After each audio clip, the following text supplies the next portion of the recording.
Yogeshwaraya Bhuta Bhuta Bhuteshwaraya Kala Kala Kaleshwaraya Shiva Shiva Sarveshwaraya Shambho Shambho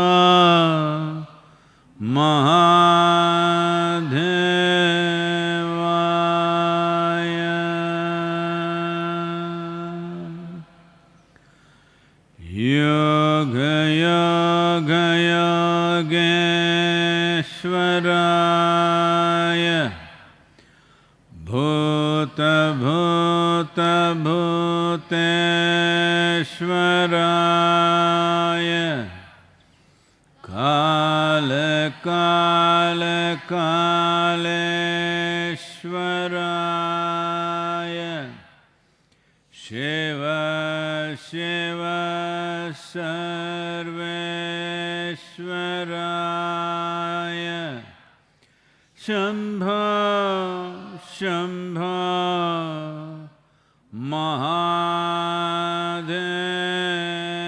Mahadevaya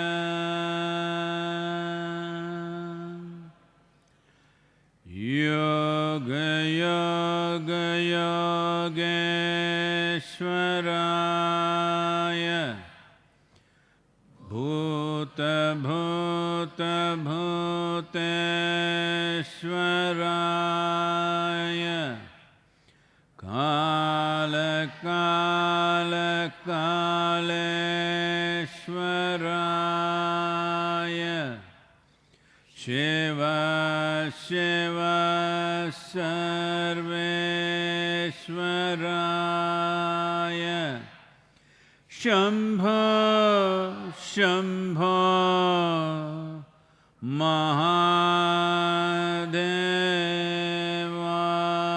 Mahadevaya Yoga Yoga Yogeshwaraya Bhuta Bhuta Bhuteshwaraya Kala Kala Kaleshwaraya Shiva Shiva Sarveshwaraya Shambho Shambho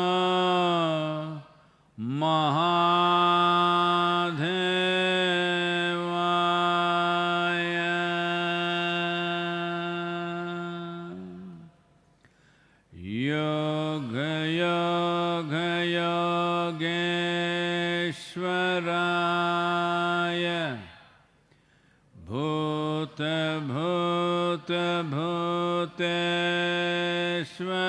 Bhuteshwaraya Kala Kala Kaleshwaraya Shiva Shiva Sarveshwaraya Shambho Shambho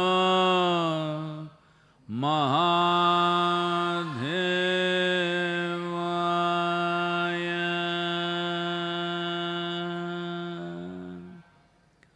Yoga Yoga Yogeshwaraya Bhuta Bhuta Bhuteshwaraya Kala Kala Kaleshwaraya Shiva Shiva Sarveshwaraya Shambho Shambho महादेवाय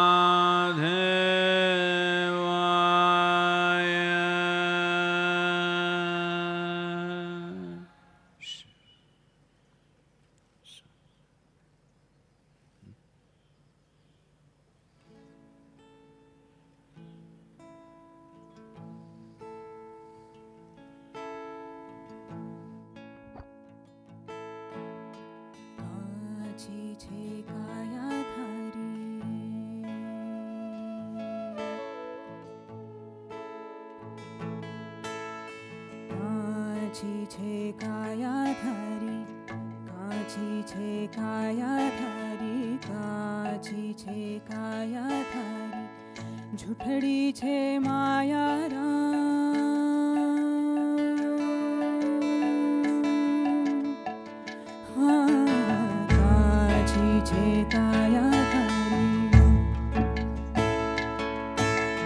काची छे काया धारी काची छे काया धारी काची छे काया धारी झूठड़ी छे माया राम झूठड़ा सा लेख लिखाया राम झूठड़ा सा लेख लिखाया राम कांची हो कौन ढड़ेगी थारी काया जी कांची हो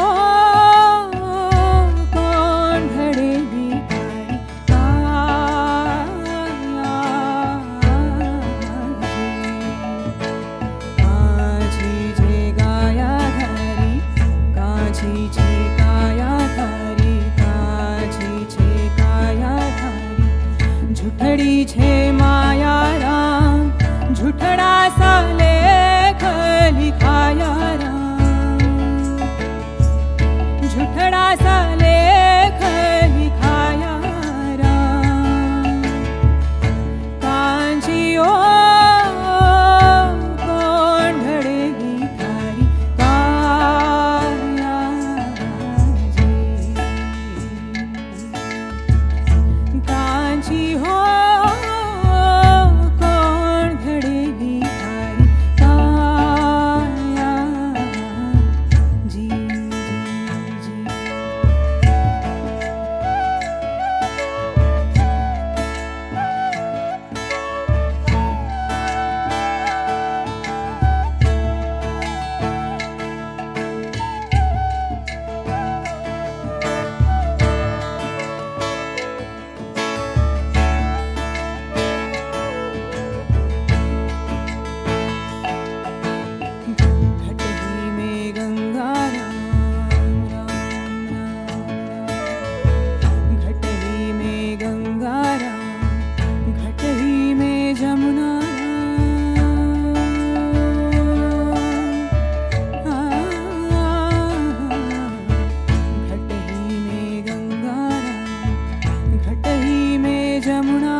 झूठड़ी छे माया राम झूठड़ा सा लेख लिखाया राम कांची हो कौन घड़ेगी थारी काया जी कांची हो कौन घड़ेगी थारी काया जी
सकल हंस में राम बिराजे,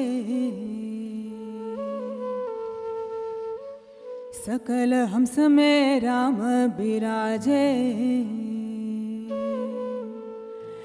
अरे राम बिना रे कोई धाम नहीं, यहाँ राम बिना रे कोई धाम नहीं।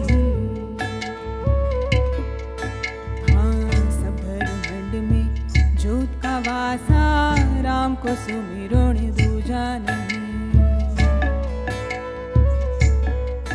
हाँ, सब ब्रह्मांड में ज्योत का वासा, राम को सुमिरो ने दूजा नहीं।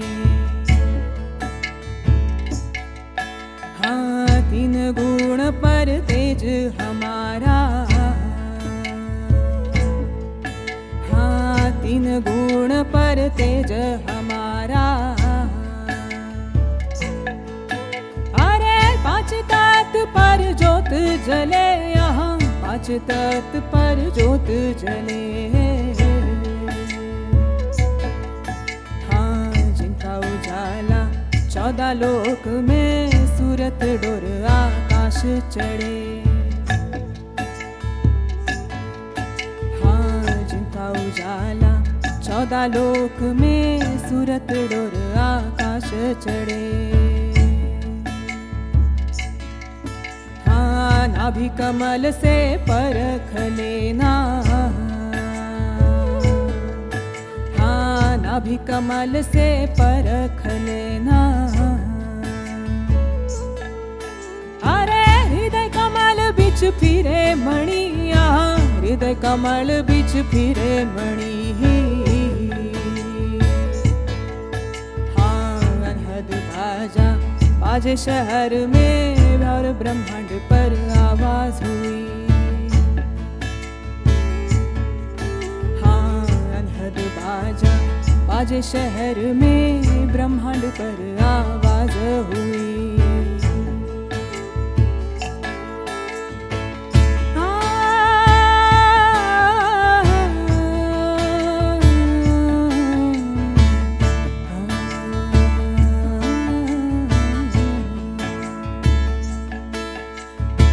हीरा जो मोती लाल जवाहरत, अरे प्रेम पढ़ा रथ पर खो यही, यहाँ प्रेम पढ़ा रथ पर खो यही। साच मोती सुमर लेना, राम धन से मारी डोर लगी। साच मोती सुमर लेना, राम धन से मारी डोर लगी। साच मोती सुमर लेना, राम धन से मारी डोर लगी।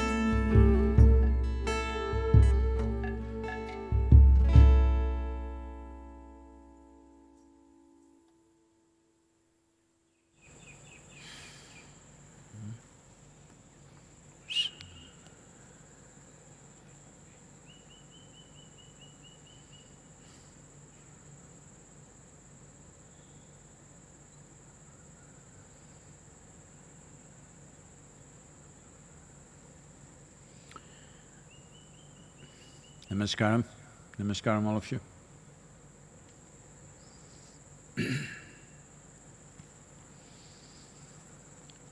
Well, the virus continues to spread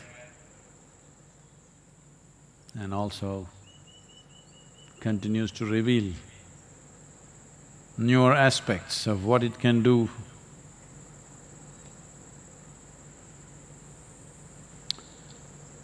Many things are coming out which makes it far more complicated than what we thought was just a respiratory infection.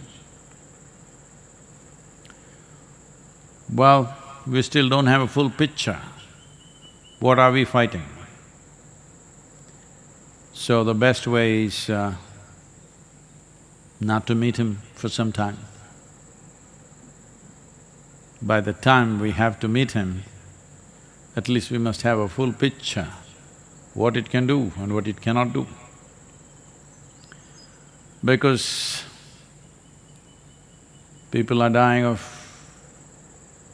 cardiac arrest, People are dying of strokes, people are dying of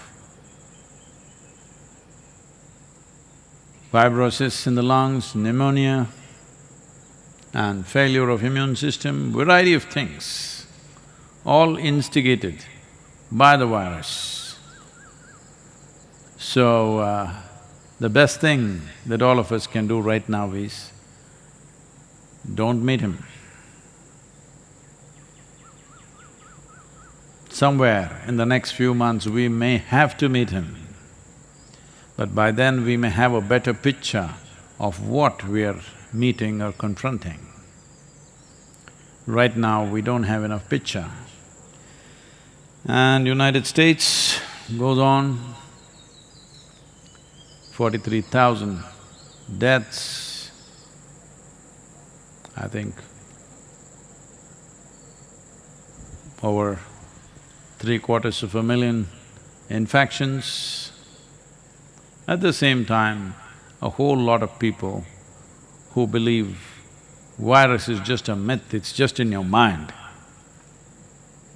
It must be in their mind, I can see that. Nearly 200,000 people dead across the world, and you think it's in somebody's mind. Well, this is a serious situation because people are coming out on the streets in United States and saying, I need a haircut, I can't stay at home anymore, I need a haircut. Well, unfortunately, it's not just in any one country. Anywhere in the world, unfortunately we have seen this at all times in history. Those who became affluent for 2-3 generations at a stretch became a terribly frivolous population. It looks like only crisis, struggle keeps human beings reasonably focused on something. It's so unfortunate. Well-being, most people don't know how to handle it. Sustained well-being is generally been a disaster for most civilizations in the world, not today, for always. This is what we need to change, that even if there is sustained well-being, we will still be well, we will not mess ourselves up. In many ways, at least certain parts of this culture demonstrated that in the past, because material affluence was always woven with spiritual practices and spiritual awareness. Because of that, people remain stable. Only now it is changing in this generation, otherwise just 25-30 years ago, if you went to places where the richest people are meeting in this country, you would see, except the ladies, the men were always in whites, simple whites, top, bottom, both white. Even today in Tamil Nadu, to some extent this is true. If you go to a wedding, outside you see,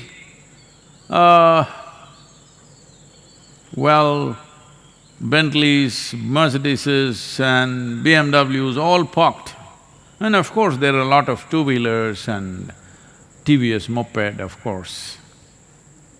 If you go inside, at least the men's segment, you can't make out who came by Bentley, who came by TVS moped, because both will be dressed the same way. You cannot make out. Ladies, by the weight of jewelry they're carrying on their neck,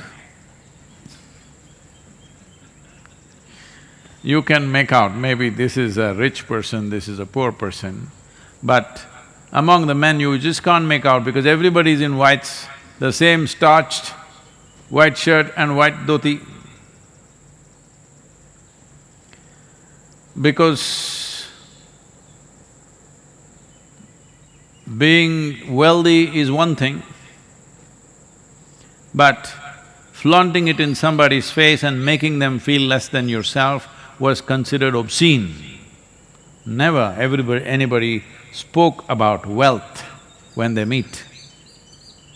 But these days, things are changing rapidly everywhere in the world and also in India. But for long periods of time, generations of people maintained enormous wealth, but still, because of their spiritual awareness, wealth did not distort them. This is very important because never before were we able to create wealth for as many people as it's possible today. In the past, the wealthy were very small number. Today, the number of people who can afford many things, the number has increased. Well, still unfortunately a lot of people are left out of it, that's a different matter, but still, more people have access to more money and more wealth and more aspects of life than ever before in the history of humanity. So at a time like this, if our material development, material well-being and wealth is not woven with spiritual awareness, well, this will not work in our favor. Even here it's being very strongly demonstrated. Close by, within 60 kilometers, there is a town called Tirupur. Of course, right now they're in a little bit of a depression mode. But otherwise, in this town, even a regular labor, menial jobs, they're earning 2 to 3 times more than what they would earn in Coimbatore city, because this is a completely export-oriented town and everybody has a company of their own. Hosiery town it is. There is wealth. So out of that, what is the consequence? One thing is, some 42% of the male population is diabetic because of the wealth. Another thing is, both men and women generally, they're trying to get into the shape of the planet. Yesterday was Earth Day, so they're working in that direction.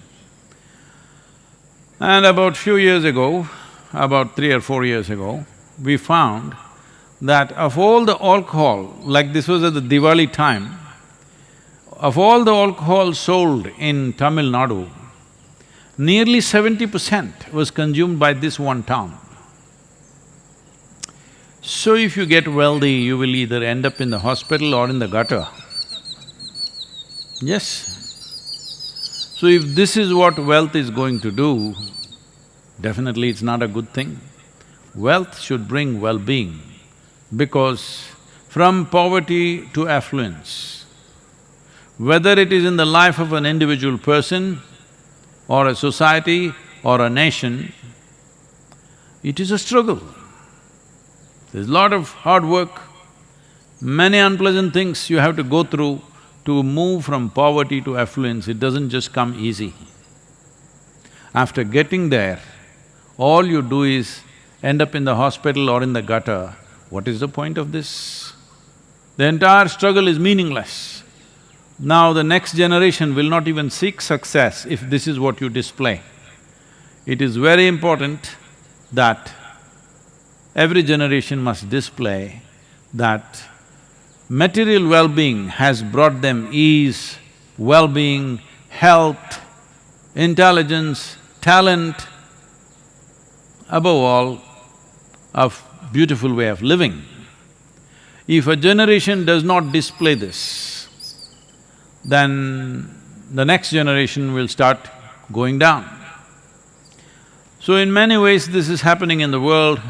I think as in the last century, in the last 100 years, anything good or bad, the lead usually taken by United States of America.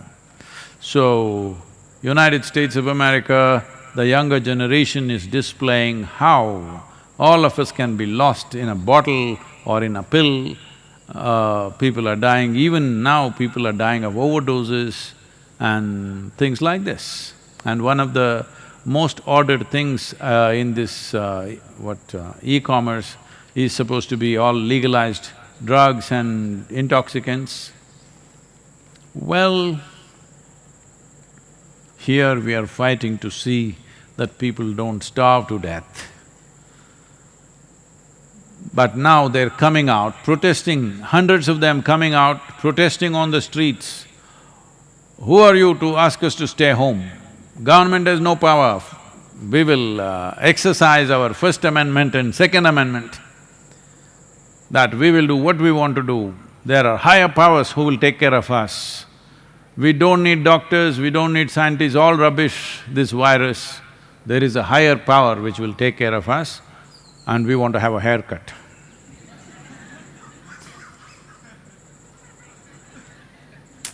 You never had a haircut, huh? Good, like me you are. So that's how frivolous it's becoming. If we don't see certain things ahead of time, we end up in a disaster. So Shankaran Pillai was living in San Francisco.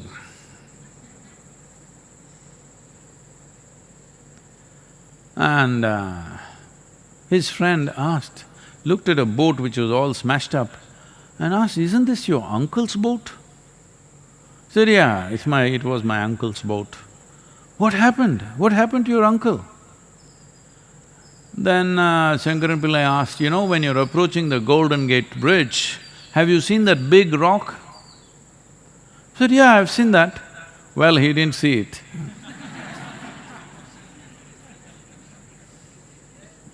You don't see certain things, it can be a disaster. So right now, it is paramount because we have no idea what this virus fellow is. So the only thing we can do is, we don't meet him.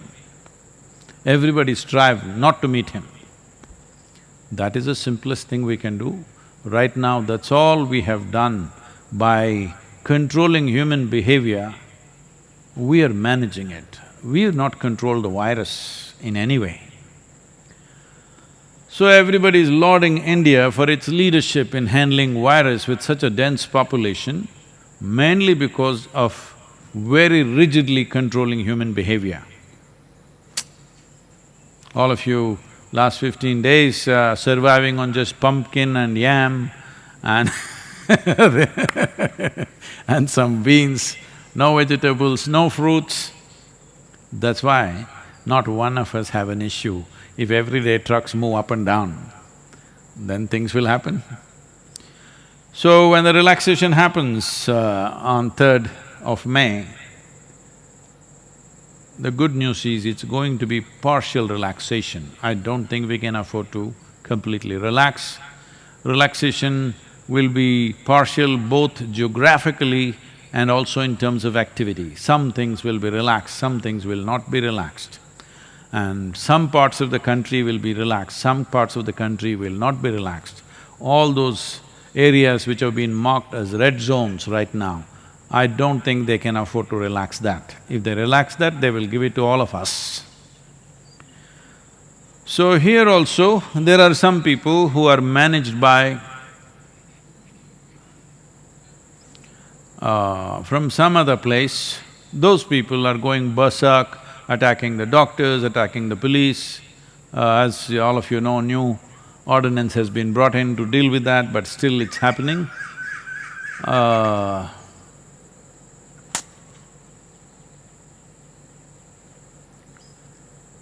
It's incredible.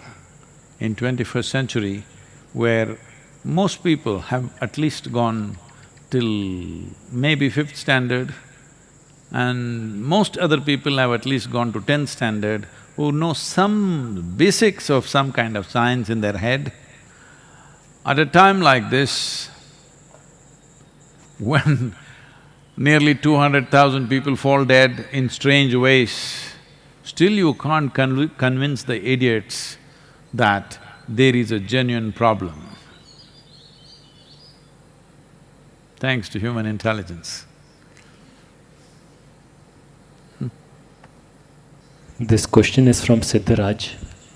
Namaskaram Sadhguru. Devi is a manifestation of divine and you said many Devi temples all over the world were destroyed.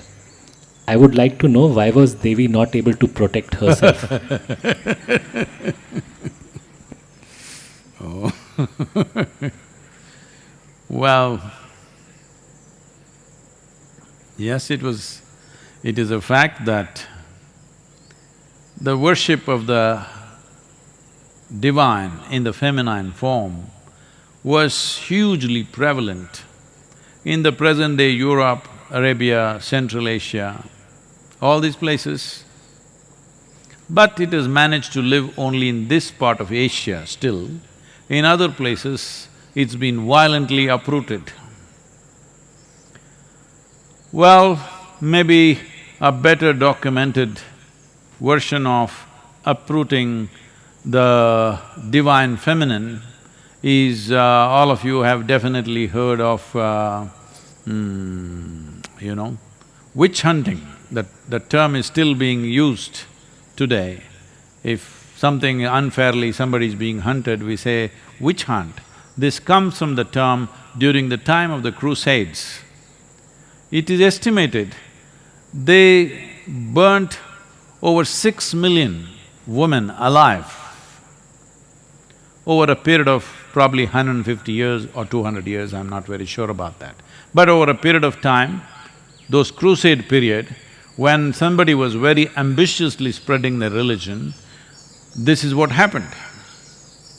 These women who were burnt like this, and many were simply burnt for various other reasons, but it was all just label somebody a witch, that's it, people will burn them down. Even today this practice is still there, unfortunately here and there. So who is a witch? In some way, when a woman displays, she's capable of doing something or knowing something beyond childbearing and cooking. She's a witch. Yes, that's how it was. So generally, the Devi temples always spawned women who are capable of other things. Right now we are breeding a new culture of Bairaginis and Devi sadhakas. The idea is to not just have red devils walking around in the ashram.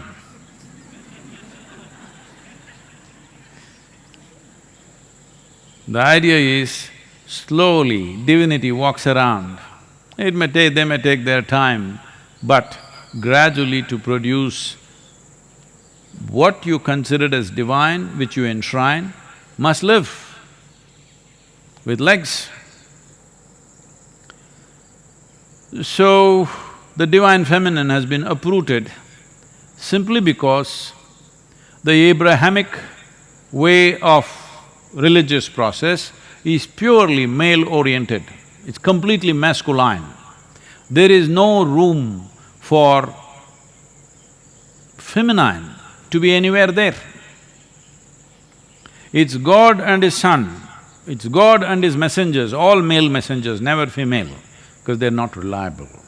They may say something else, because they may know something else, that's the problem. So, because of this, in Arabia, in Europe, in Central Asia, a lot of destruction happened. But there is not a single village in entire India without a Devi temple. And when I went to Somnath temple, it was destroyed 17 times over by a certain kind of warlord from Afghanistan. 17 times he makes this trip, which is over probably 1500 kilometers. He makes this trip just to destroy this temple. First time I can understand, because there was wealth, there was gold and stuff. All right, he looted it, destroyed it, burnt it down and went. Why come second time? Maybe little more wealth. But after that, there was no wealth because people just put up small things. but he came 17 times and destroyed. So I was inquiring, what is it? The thing was, those three goddesses that they talk about in Arabia, pre-Islamic era, one of those goddesses, one of the deities, some devotee carried it from there and established it in the Somnath temple as a consort of Shiva. So they wanted to destroy that goddess. So the guy makes a 1400 kilometer trip 17 times on a horseback to destroy her. That is how important it is to destroy a woman in this world. That's how important it is. Because if you empower the feminine, then all the silly laws all the silly ideologies, laws of heaven and nonsense that you've created, all that will collapse. I will not go into the mechanics of how it'll collapse, but think through this. Suppose you accepted a woman as a god. Suddenly, going somewhere and living well will go away, because that's not the nature of the feminine. It is always masculine. He wants to go somewhere and then live well. At least to another place in this country, or another continent in this planet, or another galaxy, or another dimension called heaven, paradise, whatever you want to call it. This is a man's thing, he wants to go somewhere and then live well. He can't live well here, this is his problem. This is a huge masculine problem, that he cannot live well here.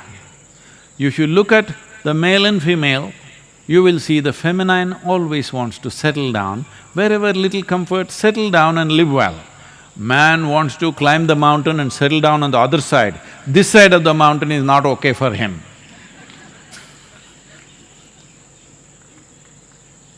So, if you made a male god and a female god and they were together like Shiva, Parvati, something, you will not want to go anywhere. Even Shiva settled down in Kashi because of Parvati. He's a wanderer. But during the winter months after he got married, he found she was finding it very difficult to be in high altitude in Himalayas. For her sake, he came down to Kashi, but then he also started liking it so much. For a long time, he did not go back. So, feminine always brings settling down.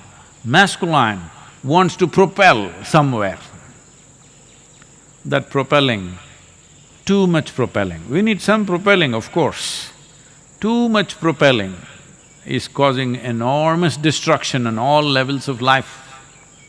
Today, a whole lot of people have started philosophizing only because we overdid our economy, viruses come to neutralize our economy. I am not saying that. This is not the way to balance our economy or our activity. There are more sensible ways to do this.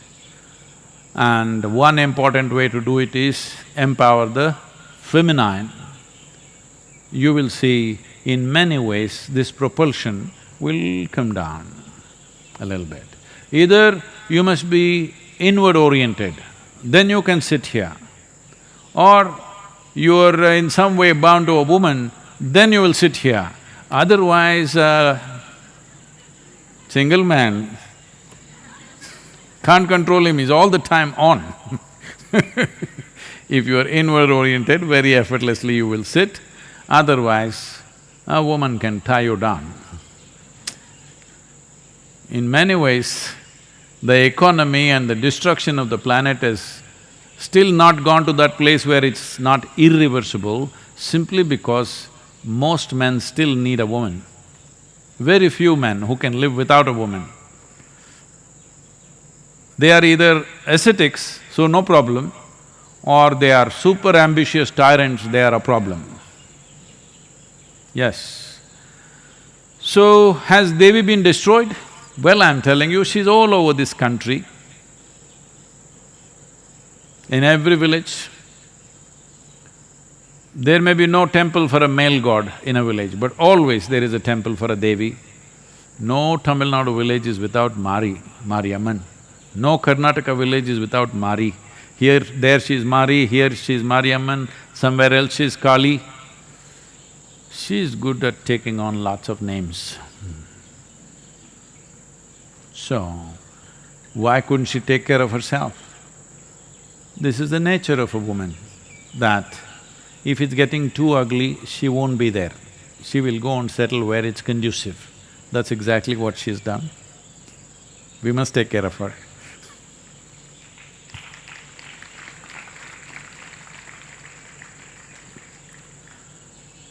Yoga Yoga Yogeshwaraya Bhuta Bhuta Bhuteshwaraya Kala Kala Kaleshwaraya Shiva Shiva Sarveshwaraya Shambho Shambho Maha